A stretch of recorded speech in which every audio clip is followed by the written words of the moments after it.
Well, with that warning about consumer sales, Flight Centre showed its confidence that spending in travel, and especially premium travel, will continue by today taking over the British upmarket travel brand Scott Dunn for $211 million. It also upgraded its guidance for full-year earnings before interest, tax and depreciation to between $250 and $280 million.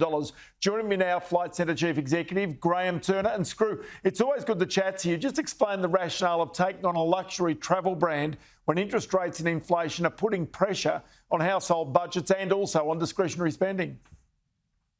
Yeah, that's a good question. I mean, in Flight Centre, we're a diversified travel company. We have, large corporates and SME corporates in the business travel side. In the leisure travel side, we have Flight Centre, obviously, which is our main leisure brand, but it's in the mass market. We've also got Travel Associates in Australia and New Zealand, which is in the premium travel market. And Scott Dunn in the UK obviously helps us there because we don't have a premium offering in the UK or the US.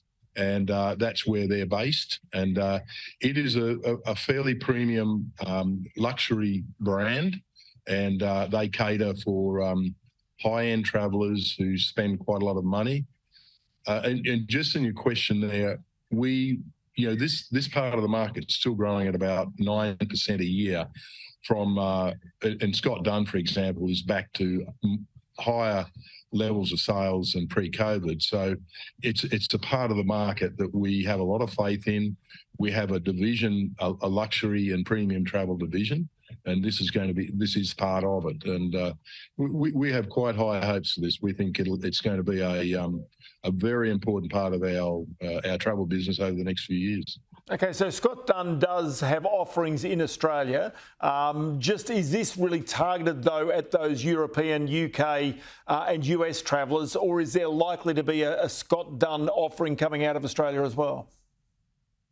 In the short term, our intentional growth will be mainly in the UK, but particularly in North America, particularly in the northeast of the USA, where we obviously have operations there now. And we're based in New York and New Jersey and Boston, and we want to grow Scott Dunn there. And our CEO, Sonia Davies, is travelling over there to set this up, start this going in the next few weeks. So initially, it's going to be mainly USA and the UK to grow.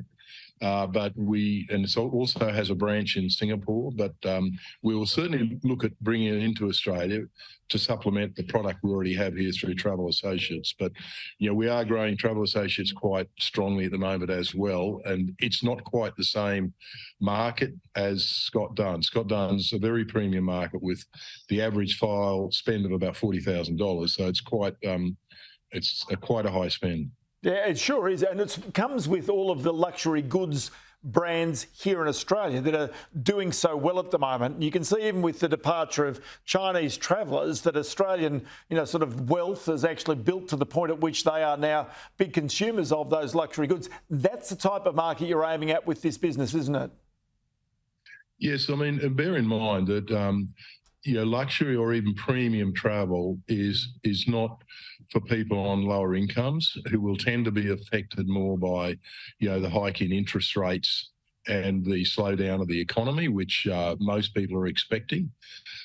So this is a part of the market that generally isn't much affected by that. They don't have big mortgages, and generally they're, Scott Dunn clients are generally in their 40s, 50s and 60s, and generally obviously fairly well off because these holidays are quite expensive. And just a final one, I noticed you updated the numbers, putting out the unaudited financial results. Far cry from losing $184 million in the first half last year to making $95 million in this half. I mean, you and I talked about when it was so tough, but clearly times have turned around. Yeah, they've turned around. I said before, it's but in terms of lost profits and losses over the 2.5 years of COVID lockdowns, our company lost 2.3 billion Australian dollars, and we had to slash costs dramatically for a long time. And you don't just get back to normality that quickly. So where we're getting to now is pretty rewarding, and but we've still got a fair way to go, Ross. Screw Turner, always great to have you on the program. Many thanks for your time today. I really appreciate it. The Chief Executive of Flight Centre there.